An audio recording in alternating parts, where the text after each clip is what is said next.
Les fenêtres ne reflètent plus. Nina habitait au 7e étage. Chaque matin, en ouvrant les rideaux, elle jetait un coup d'œil à la grande baie vitrée face à l'immeuble. Elle y voyait toujours le reflet de son propre salon, comme un miroir. Mais un jour, elle réalisa que le reflet n'était plus tout à fait le sien. Les meubles y étaient à la même place, mais les rideaux étaient ouverts, alors qu'ils étaient fermés chez elle. Et son reflet n'y était pas. Intriguée, elle bougea lentement la main. Le reflet ne la suivit pas. Il se leva, sortit du champ de la fenêtre et disparut.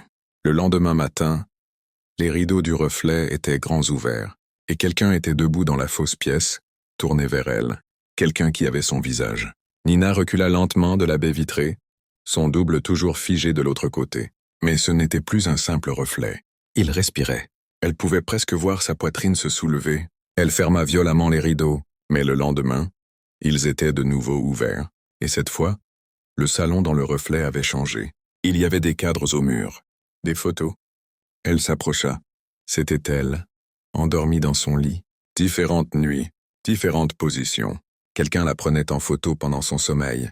Tremblante, elle attrapa un marqueur noir et écrivit sur sa propre vitre. « Qui es-tu » La réponse apparut lentement comme gravée de l'intérieur du verre.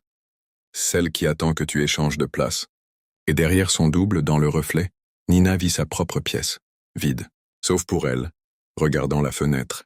Mais elle n'avait pas bougé. Les fenêtres ne reflètent plus. Nina habitait au 7e étage. Chaque matin, en ouvrant les rideaux, elle jetait un coup d'œil à la grande baie vitrée face à l'immeuble. Elle y voyait toujours le reflet de son propre salon, comme un miroir. Mais un jour, elle réalisa que le reflet n'était plus tout à fait le sien. Les meubles y étaient à la même place, mais les rideaux étaient ouverts, alors qu'ils étaient fermés chez elle. Et son reflet n'y était pas. Intriguée, elle bougea lentement la main. Le reflet ne la suivit pas. Il se leva, sortit du champ de la fenêtre et disparut. Le lendemain matin, les rideaux du reflet étaient grands ouverts, et quelqu'un était debout dans la fausse pièce, tourné vers elle, quelqu'un qui avait son visage. Nina recula lentement de la baie vitrée, son double toujours figé de l'autre côté. Mais ce n'était plus un simple reflet. Il respirait. Elle pouvait presque voir sa poitrine se soulever. Elle ferma violemment les rideaux, mais le lendemain, ils étaient de nouveau ouverts, et cette fois, le salon dans le reflet avait changé. Il y avait des cadres au mur, des photos. Elle s'approcha. C'était elle, endormie dans son lit. Différentes nuits, différentes positions.